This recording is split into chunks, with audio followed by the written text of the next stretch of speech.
¿Qué onda? ¿Cómo están? El día de hoy nos encontramos en otro capítulo de Emprendete el Podcast, capítulo número 27. Hoy estamos bastante emocionados, bastante felices, bastante entusiasmados por tener un nuevo invitado, un invitado que nos va a platicar un poquito de un ámbito que no vemos muy seguido en el emprendimiento, pero que es un trabajo bastante complicado, es un trabajo bastante difícil. Ya tuvimos una invitada aquí que también nos platicó de todo esto, pero el día de hoy nos encontramos con nada más y nada menos que Jos Parker. ¡Bravo! Gracias, muchachos. Qué emoción, gracias por invitarme. No, por nada, muchísimas gracias por venir, muchísimas gracias por visitarnos, por sentarte con nosotros. ¿Tu cafecito está bueno? Está increíble, sí. Sí, excelente. No, gracias. Yo he sido fan de Emprendete desde el primer episodio. Los he seguido muy de cerca desde entonces y pues para mí es un súper honor. ¿Cuál es tu capítulo favorito? El primero es una joya. Me encanta. Y bueno, yo soy Laura Guevara y estamos muy contentos y muy emocionados de poder hablar y conocer todo esto que para nosotros pues es nuevo. Entonces qué mejor que ustedes que están en casita lo puedan disfrutar junto con nosotros. Y también me encuentro con Nelson Romero. ¿Qué tal? Un honor tenerlo nuevamente. Una industria complicada de por sí, pero bueno, ¿cómo te puedes abrir camino siendo tan joven en un lugar donde pues hay tiburones, gente con mucha experiencia, pero que no por eso deja de ser una oportunidad de emprender? Entonces, pues gracias por aceptar la invitación y pues vamos a arrancarnos con las preguntas. Pues dale, de una vez. Sin miedo al éxito. Sin miedo al éxito. Primero, y a ti sí te voy a regresar a ese tema de como de la infancia y por qué el gusto por la música, porque tiene muchos capítulos que no lo regreso. Sí, porque ya sabes que es la clásica, ¿no? La vieja confiable. Claro, pero pues me gusta a mí conocer la historia atrás del artista y atrás de la persona, de la personalidad. Y quisiera preguntarte primero eso. Primer instrumento y quién te lleva un poco y te introduce al tema de la música. Yo empecé a tocar el piano cuando tenía 6 años. No, más. Sí, y lo odié. Dicho sea de paso. No, y es muy importante hablar de esas cosas porque... o sea, eras el niño que llegaban las tías y... ¡Toca el piano, mijo! Ajá, claro, que por el niño no toque algo y era una especie de truco de fiesta familiar en donde tócanos algo, ¿no? A ver qué te sabes, y además como esta expectativa de haz algo padre, ¿no? O sea, no solo es como tócanos algo que te gusta, es algo tócanos que nos gusta. Y por eso yo tuve como una relación muy conflictuada con el piano 10 años. ¿Qué tal? ¿Y ahorita te gusta o no? Sí, o sea, es que a veces es que voy a salirme la tangente de tu pregunta, pero de las cosas de las que yo últimamente he estado muy enfocado, hay un pianista que se llama Kenny Werner, y él tiene un libro que se llama Effortless Mastery. Y él en su libro justo habla sobre resignificar muchas de las cosas de por qué tocamos y por qué hacemos lo que hacemos. Okay. Entonces, y al final es algo que para los músicos, y su libro se especializa en cómo resignificar por qué hacemos lo que hacemos para músicos, pero que al final sirve para todos, porque estoy seguro que también a ustedes les ha pasado que tienen que resignificar por qué hacemos este podcast, tienen que resignificar por qué hacemos marketing, por qué nos interesa el emprendimiento. No es lo mismo cuando recién entraste a la carrera, cómo piensas del marketing o cómo piensas sobre una empresa, a cómo piensas 4 años después. Claro. Y es lo mismo con la música, o sea, no es lo mismo que, por ejemplo, yo sé que quiero ser músico desde que tengo 13 años. ¿Cómo sabía? Bueno, cuando tienes 13 años me queda claro que a lo mejor ya habías evolucionado un poco.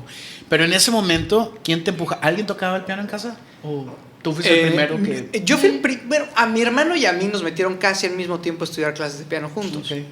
Pero, vaya, la dinámica para los dos era la misma. Okay. Y más bien, a mí lo que pasó es que yo me empecé a interesar más por otros tipos de música y por otro tipo de instrumentos. Okay. Eso es lo que significa, básicamente. Pues es que ¿Pero yo por me qué daba hablas cuenta. Tiene que haber dinámica. Tiene que haber dinámica. Esto se lo estoy diciendo a ustedes nada más y a los que nos escuchan en casita. Claro. Eso básicamente lo que significa es que yo me di cuenta que había ciertas personas en mi secundaria o sí, ponle tu primero de secundaria, que llegaban con una guitarra y tocaban y llamaban la atención y la gente los admiraba. Decían como, ay, wow, toca la guitarra. Se sabe de música ligera en guitarra. ¿Qué tal? ¿Sabe Wonderwall? Wonderwall, ajá. O sea, Tears in Heaven, ¿no? ¿Cuál es el Sweet Child of Mine también. What's it like in your city? Y ese poder de como poder mover una masita de Que se sienten alrededor de ti y todo. ajá, 30 el reflector. personas, ¿no? Ahí Claro. como No le pegues al micro, el Nelson. reflector estaba chido. Perdón. Y eso fue lo que me empezó a llamar. Y es algo que en retrospectiva como que puedo como compartir con mucha tranquilidad, porque son de esas cosas justo que después terminas teniendo que resignificar, ¿no? Porque al final uno no puede ser músico profesional en la industria esperando siempre ser el foco de atención y siempre ser el artista y siempre ser el que está al centro. Que al final la manera en la que yo en particular he encontrado mi nicho para nada es estando en el reflector, sino es como justo acompañando personas y siendo parte del equipo de la gente que está detrás de las personas que tienen que pararse en el reflector y que necesitan un equipo que esté apoyando detrás y que ellos puedan confiar para que cuando tú te paras y estás enfrente de todos, tienes un equipo de 35 personas que están detrás de ti que te cuidan para que no se te olvide la letra, para que no te desafines, para que suenes bien, para que todo suceda como debe de suceder. ¿Cómo aprendes eso? Porque al final, a lo mejor el proceso inicial era muy de ego, de yo quiero que me vean y tal, pero ¿cómo controlas esa parte para decir, bueno, voy a acompañar mejor a alguien más?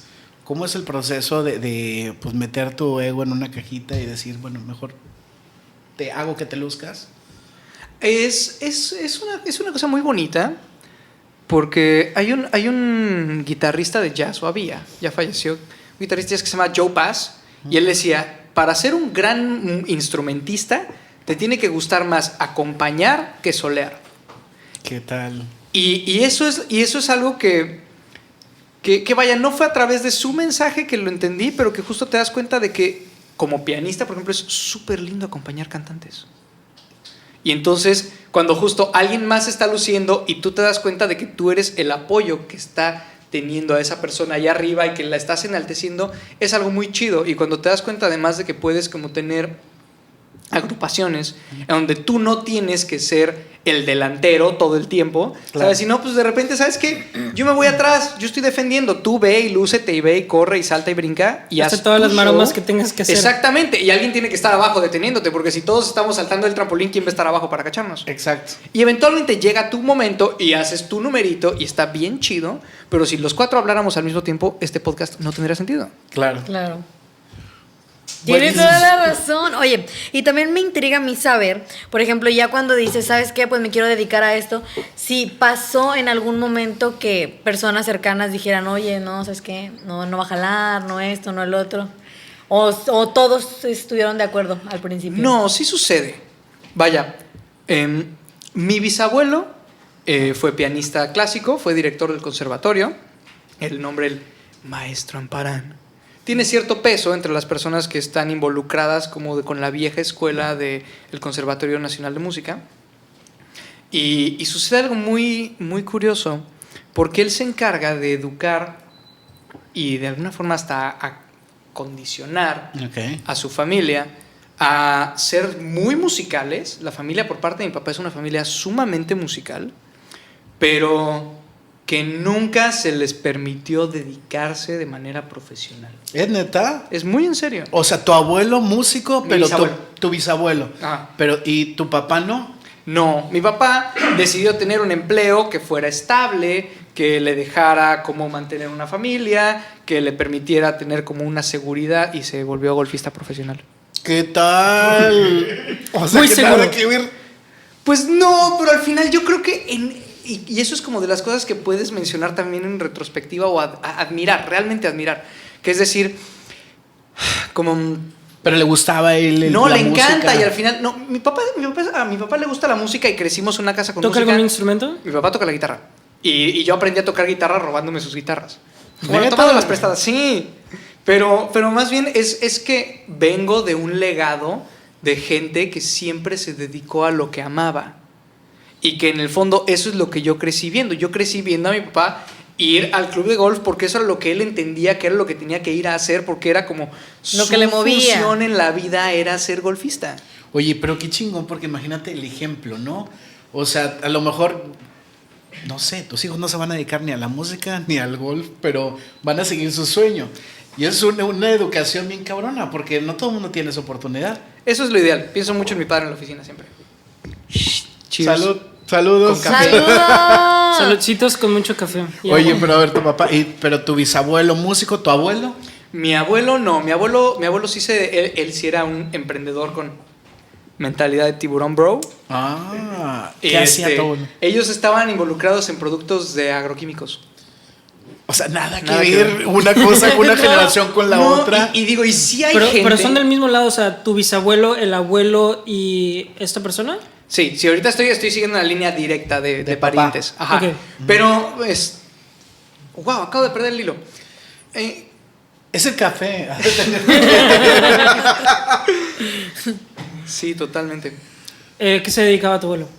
Mi abuelo se dedicaba a las empresas. Pero no, en serio, el hilo se fue. Edición, corten esto. Precisamente como que esa parte de la historia yo creo que es algo bien significativo, ¿no? Como la influencia no está dada en una línea que sea constante, o sea, desde tu bisabuelo hasta ti brinca el gusto por la música, aprendes piano y después dices, te llama la atención otros instrumentos, ¿qué te llamó la atención? Siempre existió como esta onda de redención social y es algo bien chido que además como que terminé de hacer las paces con ello a través de leer a Kenny Werner, porque justo él cuenta una historia muy similar en donde eres un poco un misfit en la primaria, en la secundaria, y de repente a través de tener habilidades, tener talentos, es que la gente otra vez te empieza a prestar atención. Y entonces toqué la guitarra, toqué el bajo, aprendí a tocar la batería, empiezas a formar bandas, empiezan como... Y al final también es como... A mí me da gusto, pero vaya, no es relevante poder decir que en el fondo el gusto real era por la música. Porque al final también llega un punto donde te clavas tanto en un tema en donde ya dejas de ser interesante para nadie más que sea igual de clavado que tú, ¿no? Okay. Que seguramente también les ha pasado, ¿no? Que los primeros 5 minutos de conversación sobre emprendimiento son chistosos y después ya empiezas a hablar sobre cosas más clavadas y ya la gente como que no les interesa tanto. A ver, ¿a qué hora termina? Ajá. Oye, y luego, bueno, te metiste en ese mundo de los otros Clavándonos más instrumentos. en la música. Sí, clavándonos más en la música porque ni somos intensos. Está increíble. Pero luego la evolución, ¿a dónde va?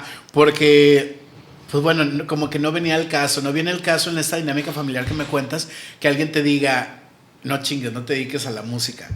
O sea, Ok. ¿pero pasó? Sí, no, por supuesto que sucedió. Desde la primera vez que yo dije, creo que yo quiero ser músico, desde ese entonces se me dijo, no te dediques a eso, Gritos en el dedícate a cielo. otra cosa. ¿Papá o mamá o los dos o quién? No, ahí El sí. mundo. Mi abuela. ¡No! Sí. ¡Saludos sí, a la abuelita! ¿Qué tal? Absolutamente. Saludos a la abuela. Saludos a la abuela que yo creo que sí va a ver el podcast. Seguramente sí. Pero a ver, te dijo, no, ¿por qué? Ella, no, y la verdad es que la preocupación familiar es muy genuina y es muy honesta y viene con un fondo de mucho amor. Y eso es algo que yo creo genuinamente que es entender que la vida como freelancer, porque además es la vida como freelancer creativo, Sí, claro. es una vida rara. Y al final, pues digo, los músicos, pues tienen muchos años siendo freelancers que creativos, ¿no? Antes no se llamaban así, pero en el sí. fondo eran eso. Claro. ¿Sabes? Entonces, pues comparado con ser una persona que trabaja en una oficina, que tiene un sueldo fijo, que no depende todos los días a ver qué proyecto le cae para tener chamba, pues claro que te da mucho miedo en muchos sentidos. Claro. Pero ¿Sí te da miedo? O sea, ¿sí es auténtico el miedo? Justo lo mismo estaba pensando. Porque a lo mejor uno piensa, una persona que se dedica a la música es como esta alma libre que no tiene preocupaciones y que no importa. Muy bohemio, ¿no? O Sí, sea, sí, como la idea más romántica, pero sí realmente dices, no chingues, ¿cómo lo vas a hacer mañana para pagar la renta y ta? mira, el estereotipo del músico pues es eso, ¿no? Es como una caricaturización que tenemos sobre la imagen que nos han vendido sobre músicos que además pues son como rock stars, ¿no? Y siento que además este es el episodio 27, pues justo tenemos como el ejemplo del Club 27, ¿no? Que justo es... Saludcita a todos aquellos que se nos fueron. Saludcita al Club 27. ¿Cuántos cumples? 26. Queda tiempo. Y vaya, nos quedamos con esa idea, ¿no? Pero es un gran momento de empezar a dirigir el tema a que yo creo que en especial hoy en día, dado que la industria musical ha cambiado brutalmente los últimos 15 años, 10 años, o sea, a partir de que existen las plataformas de streaming, otra vez dio un súper giro en donde ya el músico es su propio jefe, es su propia empresa y tú eres el encargado de tu propia imagen y tú eres el único que se va a preocupar por ti. Entonces, como esta onda bohemia de me van a descubrir, yo la voy a hacer, no sé cómo, yo me voy a dedicar a mi arte únicamente, y está muy chido y hay mucha gente que tiene la fortuna de poderlo hacer, pero la realidad es que te puedo decir que como músico independiente en la escena de la Ciudad de México, sí necesitas tener una identidad mucho más compleja para poderlo hacer. Porque sí, claro que existe la preocupación de cómo genero estabilidad a través de la identidad de mi marca. Y es eso, ¿sabes? En un océano donde hay muchísima oferta. Absolutamente, o sea, esa es una cosa loquísima, como... yo creo que la música es de esos gremios en donde hay una oferta gigante, una demanda relativamente chiquita y en donde además, pues lo único que te da chamba pues es la diferenciación de producto. Claro. Y hablando de diferenciación de producto, o sea, tú estabas en el piano, te vas a la guitarra, luego pasas a la batería, bajo, lo que sea, todos estos instrumentos. ¿Por qué decides regresar al piano? O sea, ¿ves la cantidad de guitarristas que hay en tu escuela y dices, ¿sabes qué? Nadie toca piano, entonces toco yo piano. O sí es como que algo más como que personal. Profundo. Todavía no tengo la respuesta concreta a esa pregunta, porque hubo un momento, francamente, por presión familiar, yo estudié economía 2 años. ¿Qué tal? Estudié economía 2 años en el Colegio de México, en la Ciudad de México, y me di cuenta de que era absurdo que yo estaba sentado escuchando como a mi profesor de microeconomía hablar con voz de caricatura de Peanuts. Si los ubican, que hablan como que son trombones. Así lo escuchaba y en el fondo yo estaba pensando, quiero llegar a mi casa, quiero aprenderme esta canción, quiero grabar esta cosa. Y te das cuenta de que no estás en donde tienes que estar y no estás haciendo lo que deberías hacer.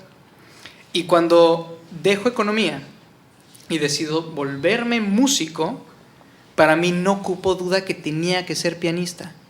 Porque todavía no lo sé. Y después, y lo he tratado de significar de muchas formas y seguramente lo seguiré significando de diferentes maneras conforme avance en mi vida, pero la realidad es que ahí fue en donde volví a encontrar mi hogar y que también yo francamente creo que tiene que ver con que ahí fue en donde encontré una posibilidad de desarrollar una identidad musical que iba muy de la mano con el discurso que yo quería desarrollar como músico. Genial. ¿Eres como más, tú te consideras más hábil en el piano que en cualquier otro instrumento? ¿O tiene como otro tema atrás? Tiene que ver, o sea, al final y seguramente si sigo analizándome un par de años eventualmente llegue como un tema de mi bisabuelo, puede ser. Pero también específicamente, y eso pasó cuando yo tenía como 15 años, mi profesor de guitarra desde entonces me dio un libro de jazz y me dijo, este es un libro de teoría de jazz, ¿por qué no lo empiezas a estudiar, lo empiezas a leer? Y yo lo empecé a checar y dije, oye, esto sería muy chido si lo bajo al piano. Y entonces empezaba, como estaba tocando guitarra en mi cuarto y de repente me bajaba al piano en la sala y empezaba como a acomodar acordes de jazz y a sonarlos y a tocar estándares. Y hubo como algo de ese vocabulario que me llamó mucho la atención. Pero tú estás hablando del jazz como si fuera un vocabulario, o sea, 10 vocabularios, o sea, es un idioma completamente distinto al que conocemos de la música. Pues no, o sea, yo hablo vocabulario en el sentido en donde cada género tiene una serie de clichés y de inflexiones que lo caracterizan. Okay. ¿Cómo se compone? O sea, ¿qué es lo que hay que apreciar en el jazz? Que dices, bueno, esto es es jazz? ¿Qué notas? Porque una misma canción puede tener diferentes versiones, ¿no? Ajá. ¿Cómo sabes cuándo es jazz? Es una pregunta que el que la ha respondido muy bien es Robert Glasper, porque Robert Glasper dice, el jazz es innovación. Entonces, por lo tanto, si tú vas a un café o a un restaurante y están tocando la Pantera Rosa, eso no es jazz. Eso es una versión que ya sabes qué esperar, que ya sabes a qué suena, que lleva 35 años tocándose igual, y por lo tanto eso ya no entra en la definición como del librito de lo que es jazz. Pero bueno, te voy a ser muy honesto, yo odio la discusión de qué es jazz, qué no es jazz. Esto sí, porque al final terminas convirtiéndote o en una persona muy reaccionaria o una persona muy quejumbrosa. Okay. Pero si te suena fresco, te llama la atención y sientes la identidad del músico presente en lo que estás escuchando, puedes decir, ok, está jazzeando. El verbo todavía es como un poquito más amable que el sustantivo. ¿Qué tal? O sea, cuando la versión es única, de alguna manera ya tiene como ese componente. Exactamente. Y bueno, yo tengo acá mi duda también. Actualmente, ¿en dónde estás, pues ahora sí que viviendo y explorando todo este mundo de la música? Yo vivo en la Ciudad de México. Uh-huh. Estoy explorando la música de muchas formas.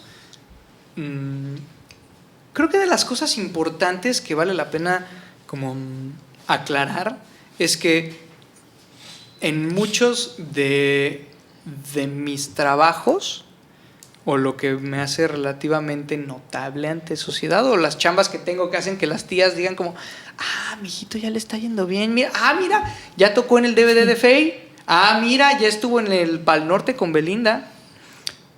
Ahí la función que cumplen esos trabajos y la función que yo cumplo en esos puestos no es necesariamente como ni de expresión ni de desarrollo de identidad creativa. Okay. Es otra cosa, es un despliegue de profesionalismo y de oficio, que son cosas chidas, ¿no? Como, órale, te voy a acompañar, voy a estar aquí, voy a ser sólido y voy a ser confiable. Cámara. Y eso es algo que a mí, francamente, además me da gusto poder ser un músico en el que la gente puede depender. Okay. Pero si en un escenario tú te estás desarrollando de manera creativa, eso justo significa un poco lo que está sucediendo ahorita, ¿no? Que vamos a tener conversaciones los cuatro. Vamos a ver qué me tienes tú que decir a mí. Y yo te escucho y respondo. Claro. Y estamos pasándola chido. Y se trata más de ver cómo funciona Ping Pong Papas que lo que sea que vayan a tener que escuchar las personas que están las locuras que van a escuchar este podcast. Entonces, y eso, dependiendo de lo que la gente espera, eso no agradable. Eso es agradable para nosotros que estamos teniendo esta conversación, pero muchas veces si tú quieres ir a ver una puesta de Hamlet, no esperas que estén peloteándose los diálogos. Ya. Exacto. Y si me pudieras contar alguno de los artistas con los que has tocado, así cuéntame tus top. Y de una vez experiencias. De los mejores seres humanos con los que he trabajado es con Benny Ibarra. ¿Es neta? Benny es un tipazo, Benny. Te mando un gran beso, porque además a ver cómo le hacemos llegar a este podcast, pero se lo hacemos llegar. Las anécdotas más lindas que tengo chambeando, estábamos en un ensayo para tocar con Benny y estábamos tocando Inspiración, ¿no? Que además somos él y yo en el show y nos miramos a los ojos y él se baja y empieza como a hacerle así y se pone así como que ve quiénes son las señoras más fans y se les acerca y les canta los ojos y les hace así y yo estoy detrás de él cuidándolo, apoyándolo. Justo yo no me puedo lucir, vas tú, Benny, tú haz tu chamba y hay como algo que él ve en cómo estoy tocando y como que no lo estoy haciendo tal cual como lo debería de hacer. Entonces se acerca, así como yo estoy sentado así, estaba tocando Inspiración, se acerca, pone sus brazos alrededor de mí y me dice, no, tienes que tocar, y toma mis manos y me las empieza a acomodar y cuando me doy cuenta tengo a Benny Ibarra sentado como encima de mí, cubriéndome con sus brazos, poniendo sus manos sobre las mías y como que me empieza a dar como ese nerviosito. Benny, bésame ya. y como que él también se da cuenta y los dos nos miramos a los ojos y me dice, ay, ya estamos muy pegados, y me da un beso en la mejilla y yo me quedé como, ¡ay, hermana! Buenísimo. Una de esas cosas que Y lo platicaba con mi amigo, que también... Yo voy a name-dropear salvajemente a Jorge Chacón, guitarrista increíble, gran ser humano, excelente músico, pero mejor persona, en donde tocamos con Belinda hace poco, y justo le decía, son de esas cosas que cuando decides dedicarte a la música es lo que nadie nunca te dijo que iba a suceder, ¿sabes? Como nadie te dijo, cuando tengas 21 años vas a tocar con Ana Torroja y vas a llenar una plaza en Colima. Nadie te dice eso, nadie te dice, ¿sabes? Vas a tocar el piano y Belinda se va a sentar junto a ti en el banquito, y no es la razón por la que lo haces. Pero son grandes anécdotas. ¿Qué se siente tener a Belinda sentada al lado de ti así? ¿A qué huele Belinda? ¿Qué? Proyectándose así intensamente. Bueno, no, es que ya están sacando así como... No. Así es, yo Se estoy puso bien preguntando, intenso ¿cómo esto? se siente? ¿No? ¿Qué se siente? ¿A qué huele? ¡Dímelo! Ay, Dios. Ya que te expusiste, si me puedes Bueno, contestar. ya cuéntale. A frutos rojos y pachuli. Oh, pero, o sea, ¿reconociste ahí o Ibeni? A maderas, por supuesto. Eso, a maderas. A Roble. ¡Contrólate, Nelson! ¿Yo qué? Por favor. Esto es 100% familiar. Estamos en ambiente familiar. Sí, porque ya serán las 3 de la tarde.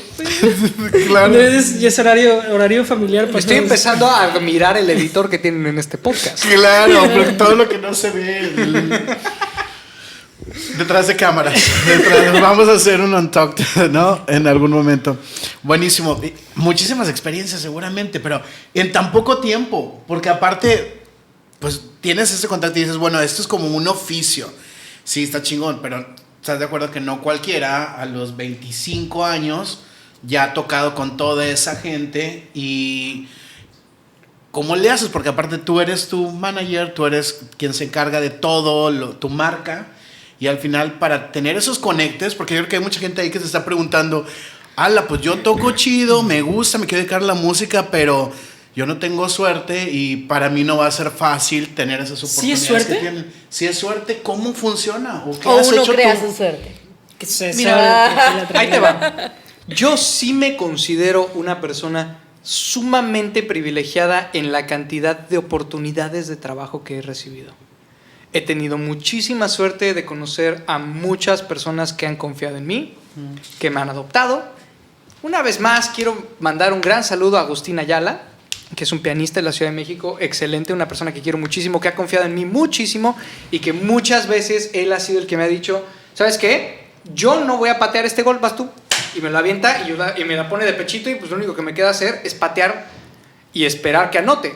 Pero es que eso es lo que es importante, o sea, no solo se trata de que tengas mucha gente que te ponga buenos pases, también tienes que tener la asertividad para anotar en el momento en el que te toca anotar. Y eso es, o sea, sí existe un grado de suerte, por supuesto que existe la fortuna de haber conocido tan grandes personas que han confiado en mí cuando yo no era nadie. Eso existe.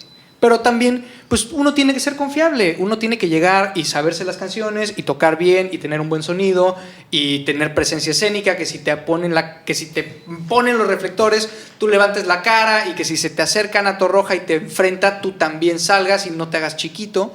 Y eso es también lo que la gente va diciendo, cámara, ¿sabes? Pues este morro al final, y eso también es algo a lo que yo quisiera como hacer el callback al principio del programa, a lo que yo agradezco profundamente, que desde que tenemos 6 años a mi hermano y a mí nos hicieron presentarnos en repetidas ocasiones en un montón de presentaciones, recitales enfrente de la familia.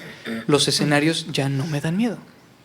O sea, ¿a qué edad la perdiste? O sea, ¿a qué edad perdiste el miedo? No tengo idea, yo creo que como a los 16, 15, cuando en las presentaciones que originalmente eran solo recitales de piano, empecé a hacer un poco lo que yo quería y empecé a salir también a tocar la guitarra y empecé a tocar con una banda y empecé a invitar a mi hermano y tocábamos los dos y mi muñeca está llorando y fue como justo decir, ay, o sea, yo puedo hacer con la música lo que yo quiera y si me paro en un escenario y así como estoy ahorita hablando con ustedes con muchísima decisión y ustedes están siendo lindísimos y me están escuchando todo lo que les digo, la gente dice como, ok, él sabe lo que está haciendo, él lo está haciendo con decisión, no se está tropezando, no está balbuceando y te escuchan.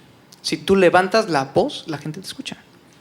¿Cómo educan, ahorita que decías como esta parte de la historia familiar, cómo educas a un hijo para que sea seguro y que lo pongas en, no importa de qué tamaño sea el escenario, proyecte eso? ¿Cómo fue la educación en casa?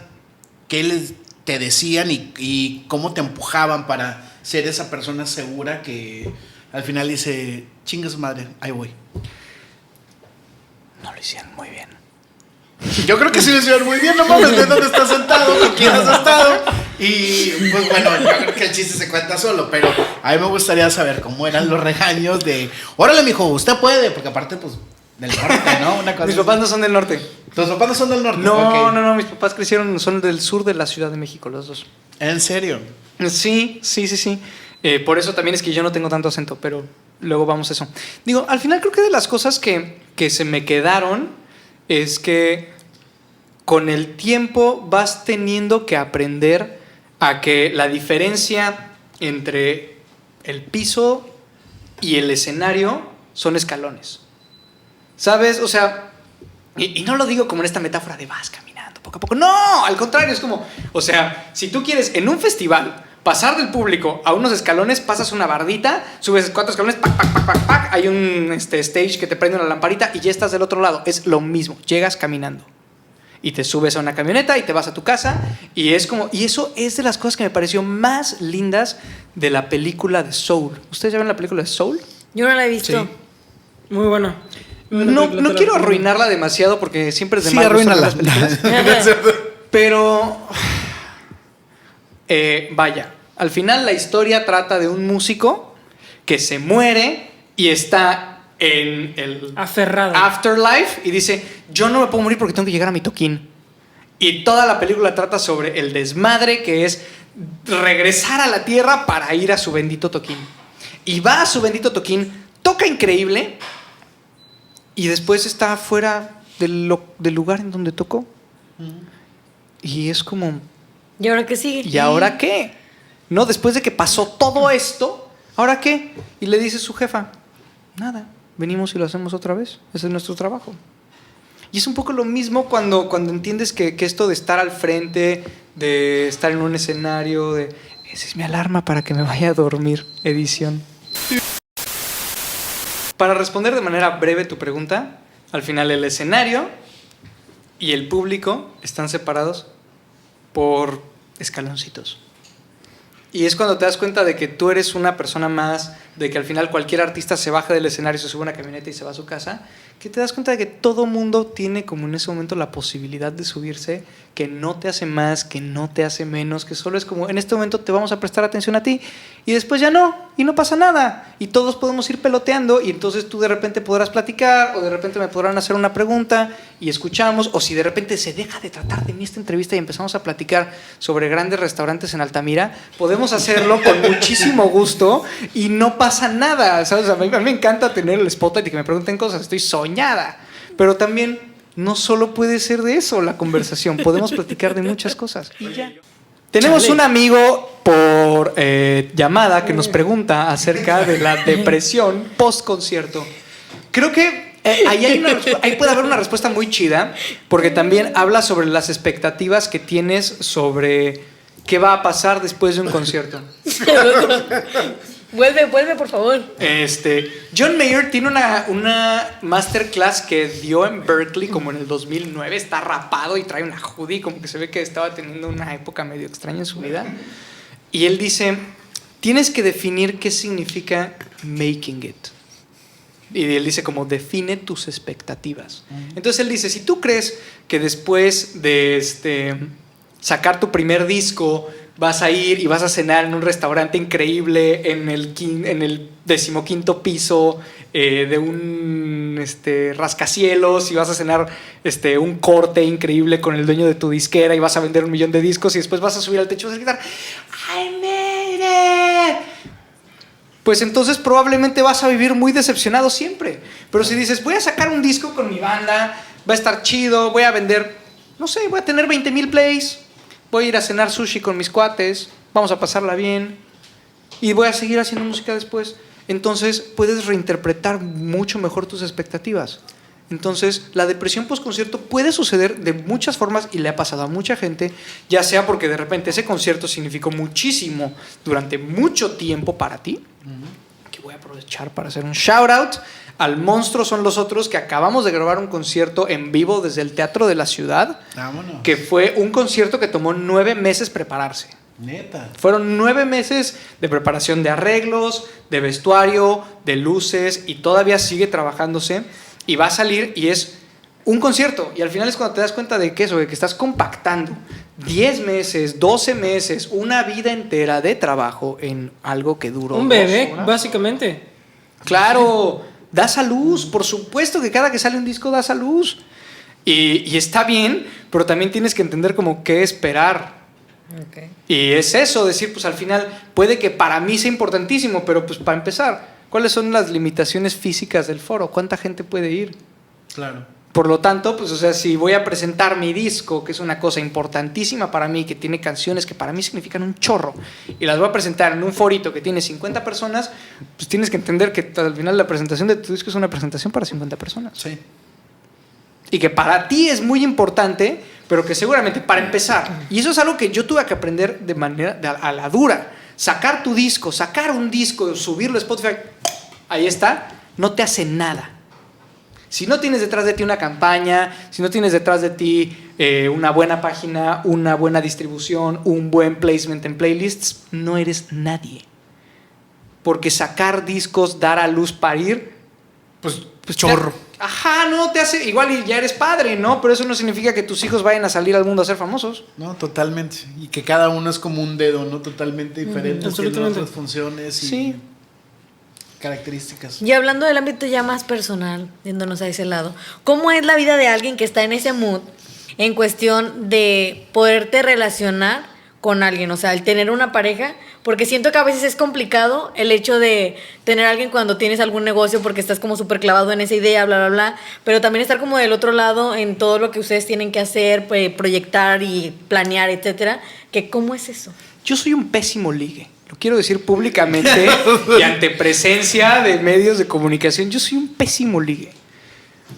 Justo por eso. Y digo, la cosa es que esto me lo dijo una ex suegra muy enojada.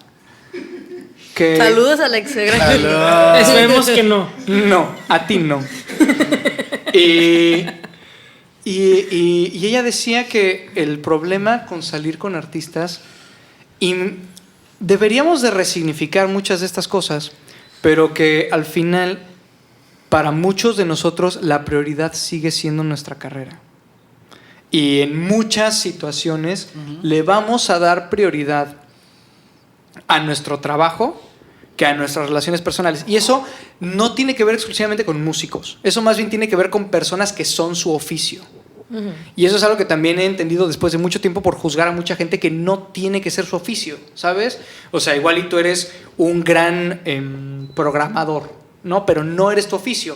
Dan las 6 de la tarde, tú cierras, cortas y se acabó. Y nos vemos mañana. Y está chido y puede ser increíble en tu trabajo y eso no afecta a tu vida personal. Pero desafortunadamente para los músicos y para mucha gente, puede ser en cualquier gremio, tú eres tu chamba. Claro. Entonces, y a mí me pasó, y esta es una historia real, cuando me invitaron a tocar con Nato Roja, yo le escribí a la persona con la que estaba saliendo en ese momento y le dije, oye, ¿te acuerdas que habíamos dicho que ibas a venir a mi casa, íbamos a jugar PlayStation, íbamos a pedir pizza y íbamos a pasarlo increíble? Ya no puedo, porque tengo que ir a tocar con Nato Roja. Y me dijo, pues vete, haz lo que quieras, la chingada. Bueno, entonces, o sea, y eso Típicas es palabras de una difícil mujer. de entender. Yo confirmo. Y eso es muy difícil de entender, ¿sabes? Como, pues al final es muy raro para una persona aceptar que no vas a ser su prioridad en su vida. O a menos de que sea otra persona que también está como funciona bajo ese mismo principio de... Para Comprometida nosotros, con... Ajá, lo más importante es que nos vamos a comprometer con nuestras chambas y además de eso, como periféricamente o en segundo plano, vamos a estar nosotros. Y eso no tiene por qué ser una dinámica tóxica mientras las cosas estén claras y en el momento en el que estás con alguien, estás con alguien. Y en ese momento dejas de pensar en la chamba. ¿Qué tal? ¿Qué piensas? ¿Qué No. opinan? ¿Qué piensas Sin tú? palabras. Porque aparte de eso, a la que te resonó, yo creo que mucho. No me resonó, pero sí me intrigaba saber cómo esa parte. Incluso también me intriga saber cómo es el vivir solo en otra ciudad, lejos de familia quizás, y ese asunto cómo se maneja. Yo he tenido la suerte de nunca haber tenido que vivir solo. Okay. Yo llegué a México y me recibió en sus grandes brazos mi abuela, a la que le mando un gran beso. Yo me lo pasaba haciendo unos shoutouts padrísimos en este podcast. Nunca he tenido que vivir solo y eso ha sido una gran base. O sea, siempre, y habré hecho comentarios fuertes sobre mi familia durante este programa, pero nunca me han dejado. Siempre me han apoyado y siempre han estado ahí y son de los grandes privilegios que yo apunto a mi favor. Yo sé que ellos siempre han estado para mí y que quizá nunca apoyaron mi decisión, pero que al final me dejaron aventarme. Y que cuando de repente me veían caer, mira, abrió su paracaídas. Mira, cayó en una islita en donde al parecer hay agua y hay frutitas y está sembrando y ahí va creciendo y pues no, igual y no nos podemos meter mucho, pero lo vemos de lejos y ahí está. Y sentir ese apoyo y sentir que entre el público siempre está tu familia que te ve y que están así viéndote, que te están echando porras y te están diciendo muy bien, muy bien, muy bien. Es una cosa increíble. ¿Es algo común en el medio musical? No tanto. O sea, y es de las cosas que luego, como persona privilegiada, es muy raro o es muy duro cuando ves a personas que no están tan privilegiadas como tú. Porque también es decir como, órale, yo tengo como un chorro de oportunidades que otras personas no han recibido. Hay que dormirse temprano, dicen. Oye, pero claramente soy muy anal con mis agendas, ¿no? ¿Qué? ¿Muy qué? Muy anal retentivo. Oye, fíjate que me llamó la atención porque justo nos has ayudado a desmitificar ese tema de cómo es la vida del músico. Y a veces la mayoría de las historias que nos venden son como todo este drama familiar de soledad que te lleva a convertirte en esa persona famosa y porque nos gustan los dramas, ¿no? Sí. Y es drama como, vende. El drama vende, claro. Entonces, qué padre que hoy nos has contado como una historia totalmente diferente donde pues, la familia está. A lo mejor de discurso te hace ver desde el amor los contras, pero pues al final te sostiene. Y eso es algo bien importante. Porque a veces pensamos desde el amor, querer proteger a alguien, de no te dediques a eso, porque luego, ¿qué vas a comer? Y todo este rollo que pues, normalmente pasa.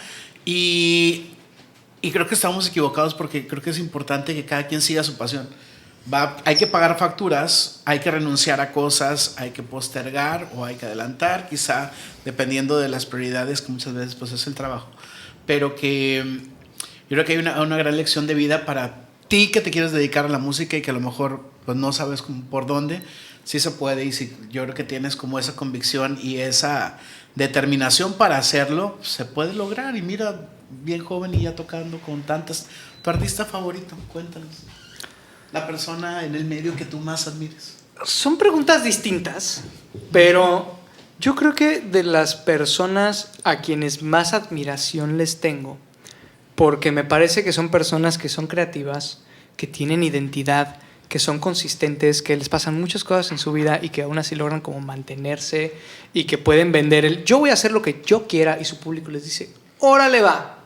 Y existe como justo esa apertura del consumidor a que tú, como proveedor de un bien, les vas a decir qué van a consumir, que esa es como una dinámica muy rara, ¿no? Claro. Pero para mí es Saint Vincent, Annie Clark. Es un artista súper chido que creo que también como en muchos sentidos tiene como este legado espiritual de lo que en su momento fue David Bowie, en donde justo es como el ¿qué vas a hacer ahora? Y nadie le tira basura, así como claro que hay ahorita muchísima gente que le está tirando basura al disco nuevo de Kanye. Porque tiene muchos fans, pero también hay mucha gente que con muy buenas razones les tira basura. Y no, aquí es como muy... A ver qué sale y nada más disfrutarlo. Exactamente. Y eso está bien chido y es algo que admiro muchísimo. Bien. ¿Y el favorito? Porque es el que admiras, pero el favorito. Esa es una persona quien yo considero de mis artistas en general favoritos. Y creo que está muy chido, digo. ¿Algún pianista?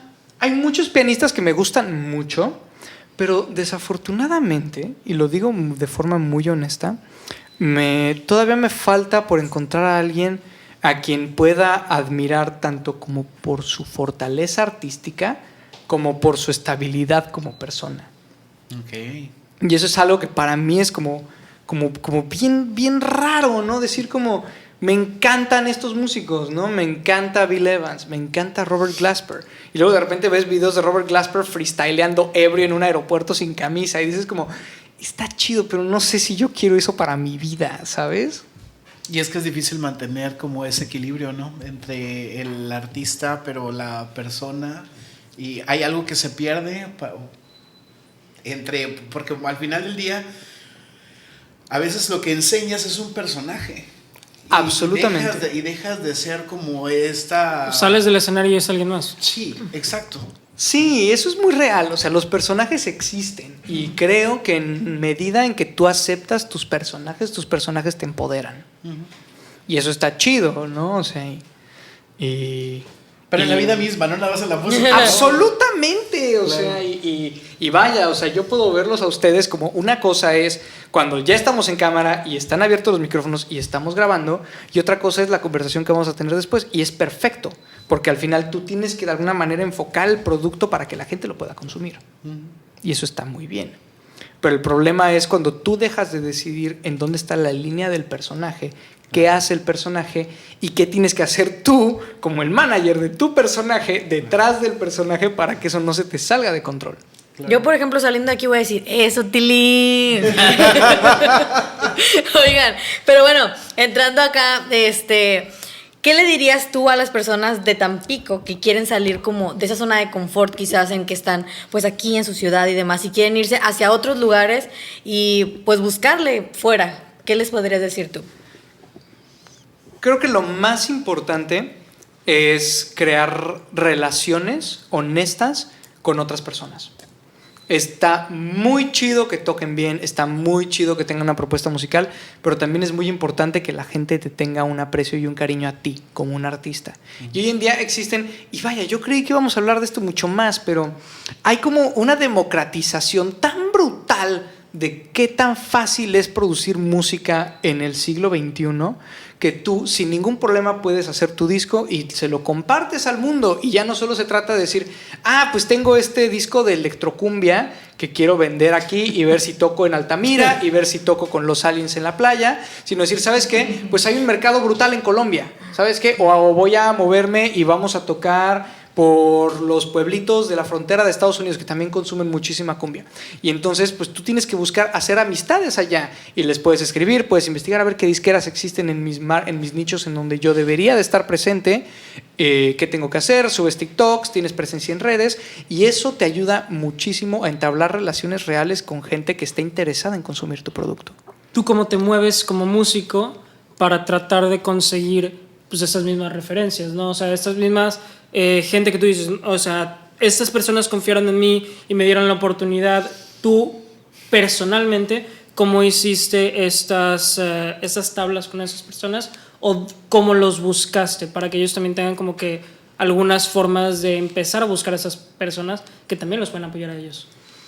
Cosas que tienen que estar dadas, y esto es algo que yo escuché a 40, el productor de Drake, decir en una conversación muy similar pero con una mesa de ingenieros, decir, tiene que estar dado que eres una persona talentosa, tiene que estar dado, eso ya es obvio, tú ya tienes algo que decir, tú ya tienes una identidad, eso ya está, y después de eso pues tienes que ser una persona chida, tienes que ser confiable, tienes que ser un gran ser humano y tienes que además tener ganas de trabajar. ¿Y qué es lo que te inspira o te motiva actualmente a seguir todos los días? Hay muchas cosas. Pagar las cuentas. Por ejemplo. No, definitivamente ser un adulto estable suena increíble. Esa es de mis Adulto grandes independiente. fantasías. Ajá, o sea, uno como músico mediocre de disquera independiente, ¿eh? No manches, mi gran fantasía es así como, hay ahorros, qué rico. ¿Sabes? Y también por otra parte, pues es como justo ante esa adversidad tan brutal, desarrollar un discurso, desarrollar una identidad, que la gente, y eso ha sido uno de los grandes cumplidos que he recibido, que la gente dice, cuando tocas se escucha que eres tú. Y eso se me hace bien chido y significa que hay algo ahí, pero que también se tiene que desarrollar. Claro. Y eso está bien chido, y lo venía platicando con mi hermano hace muy poco, que me decía, bueno, ¿y tu proyecto de ser jazzista qué? ¿No? O sea, ahorita pues, pareciera ser que Jos Parker se dedica a ser acompañante de artistas pop. Pero también pueden consumir mis discos, voy a super golearme, pueden consumir los discos de mi banda, Black Hippo. Hay un episodio crossover de los de Rojo Marfil con Black Hippo que se llama Red Hippo, que también está disponible en plataformas de streaming. Pueden escuchar mucha de mi música, hay playlists, síganme en redes. Y que a través de todo eso, que son cosas en las que yo no dependo para generar un ingreso ni para obtener estabilidad emocional. No, al contrario, no dependo para obtener estabilidad financiera, es de donde obtengo como la satisfacción emocional de decir, esto es lo que realmente soy yo. ¿Sabes? Yo no soy Luz Sin Gravedad ni Media Naranja. Faye y Belinda son eso, y para poder yo ser un músico confiable en sus espacios, yo tengo que tener espacios en donde yo soy yo mismo. Perfecto. Totalmente, y es que le das como ese momento, ¿no? A tu proceso creativo, y en el otro, pues bueno, primero lo que deja y luego lo que apendeja, lo dice, ¿no? Claro. Pero como este programa ya está casi a nada, ya estamos como que en las últimas preguntas. Espérate, si vamos empezando. No, pero viene la pregunta del millón. Cuéntanos tu mejor anécdota con tu hermano Alonso Quijano. Eso lo queremos saber en el momento. Porque esa es la sorpresa del programa. Cuéntala tú, porque tú no has hablado nada, has sido súper respetuoso. ¿Sabes qué es lo que pasa? O sea, yo ya me sé la mayoría de las historias que te estás contando, anda, eso es como cualquier cosa que yo dijera iba a ser como ¿y él cómo lo sabe? Entonces, era como ok. Me cayó. Vamos a silenciarnos y a beber agua. Café, Era café, perdón. ¿Cuál será una de las mejores historias que tenemos? Pudiera llegar a ser cómo me rompiste la ceja, pudiera llegar a ser cómo te dislocaste un hombro, pudiera llegar a ser, no sé, muchas. ¿Cómo estrelló su teléfono, quizás? No, cómo se estrelló el teléfono es otra historia completamente distinta que nada más acude a su inteligencia personal. Pero esa es... no sé. Lo más elegante que puedes hacer es no contar ninguna. Exactamente, creo que se queden con la duda de qué pasa en nuestras vidas personales. Pero producción no nos va a dejar. Producción está como de, a ver, ¿qué? La historia. No, me gustaría terminar el programa con un momento importante. Creo que es un momento muy chido tenerlos. Gracias. Y a mí me gustaría que Alonso te dijera algo, porque nosotros conocemos mucho de tu vida a través de tu hermanito que te admira muchísimo. Pero me gustaría que fuera como un momento especial en donde a lo mejor cosas que no se dicen normalmente, aprovechemos el podcast para ¡qué que se las diga. amarillista eres, Nelson! ¿Por qué? Es súper amarillista. Todo el podcast, Todos los capítulos, no te preocupes, no es nada especial. Así que, pues aprovechemos el momento para que bueno, le digas lo que no le has fluya dicho. el amor. Está bien, que fluyan las momento. lágrimas, que fluya la música. Ya le pusiste en la edición, excelente. Musiquita. Corriendo la música en la edición. Wow, podría haber jugado la carta de en edición van a hacer y meterlos en apuros, ¿no? No, claro, por supuesto. Pero ahorita que ya está corriendo la música, es un momento muy especial, muy Voy a lindo. poner la de inspiración de Ben Ibarra, ¿no? Como el También, Claro. donde puedes empezar a sentir como sus brazos pasan por encima de tu pecho y te abrazan. Y El lo olor a madera sientes. te inunda. Exactamente. Y decir unas palabras que para mí son muy especiales, muy personales y me han inspirado, me han motivado a lo largo de los años y decir, me caes bien. Gracias por el tiempo, gracias por el momento. Muchísimas inspirador. gracias. Sí, no, nos llenaste, nos hiciste el día. Yo creo que nos Me diste. enchinaste la piel. Sí. ¿Qué hace esa rosa ahí? Sentí el bien. Pero muchísimas gracias. Yo creo que fue un gran capítulo. Tenemos muchísima luz y yo creo que hay mucha sabiduría, a pesar de tu corta edad, que nos has compartido y algo muy profundo. No pensé que fuera a ser el podcast, pensé que iba a ser algo como totalmente diferente y te agradezco profundamente el que aceptaras la invitación, que nos regalaras este momento y que yo creo que tocaste la vida de muchísimas personas ahí.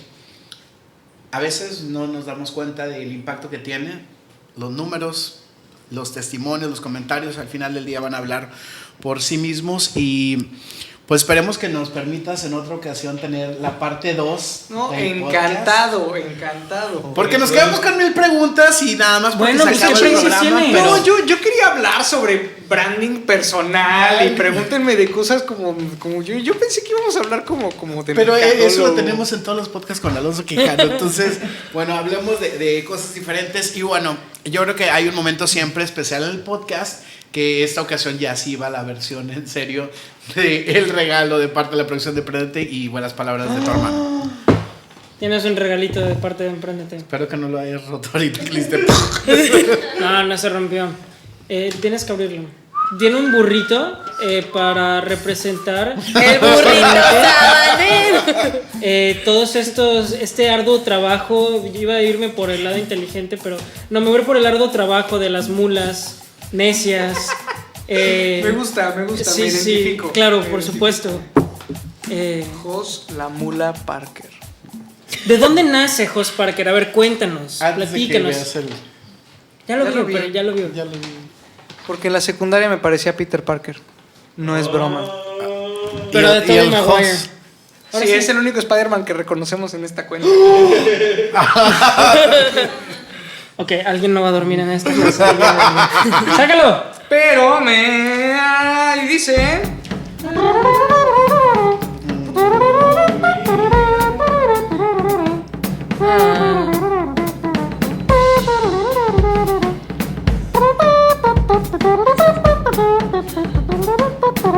Gracias. Excelente. Muy bien, muy bien. Justamente nosotros buscamos este detalle para ti porque realmente pensamos que el jazzista dentro de ti no es nada más un proyecto independiente, no es nada más, voy a poner aquí la caja para que puedan tomarlo en cámara. No es nada más el proyecto que tú tienes en mente para ti, ni el que te da estabilidad emocional, ni el que te lleva a querer crear proyectos nuevos, sino que también en cada momento, en cada segundo que vives tú como músico, mantienes esta luz del jazzista, así como en la película de Soul, que no es nada más el ir, tocar, termina el concierto y te vas, sino que realmente el jazzista vive esta música, vive e inspira a través de sus acciones, y qué mejor que un jazzista trompetista. Muchas gracias. ¡Bravísimo!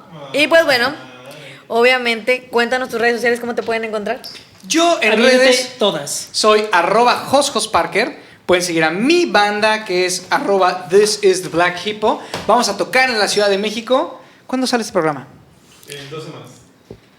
Entonces vamos a tocar en la Ciudad de México el 18 de septiembre en Parque en Lenox. Están invitades, todes, por favor, lléguenle. No. No, ¿verdad? Entonces, esas son mis redes, esas son las redes de mi banda. Pueden escuchar mi lanzamiento más reciente. Es con el proyecto Red Hippo, que es una colaboración de pura música improvisada con el baterista de mi banda Black Hippo, Edgar Jiménez. Aquí le mandamos un gran beso. A Ángel Rodríguez, que está en Jalapa, que esperemos que no se entere que sucedió esta conversación en donde hablé sobre cosas muy personales. No es cierto, que se entere todo el mundo. Que se entere Benny. Sí, no, que todo el mundo se entere, pero es una improvisación que tenemos los dos, que se produjo, que va a tener remixes y está como Red Hippo en todas las plataformas de streaming. Pueden buscar el concierto en Radio UNAM con mi banda. Va a salir el concierto Radio UNAM del Monstruo Son los Otros. Y sigan mis redes para estar al pendiente de qué lanzamientos siguen. Perfecto. Obviamente no se olviden de seguir las redes de Emprendete como @EmprendeteMX y escuchar el podcast todos los viernes a las 3 de la tarde. Yo soy Laura Guevara, pero también se encuentra conmigo el Alonso querido Quijano. Me pueden seguir en redes sociales como alonso.quijano1 en Instagram nada más. Hashtag. Falta tus redes, pero ahorita pues hashtag ¿qué? ¿Cuál es el hashtag del día de hoy? Inventadas. Hashtag inventadas. Yo soy Nelson Romero y me pueden seguir como Nelson Romero, página oficial en Facebook y @Neciro en Instagram. Gracias y hasta entonces. Bye bye. Chayito. Bravísimo, andamos pedos. Eso lo va a poner de seguro Alan en el final.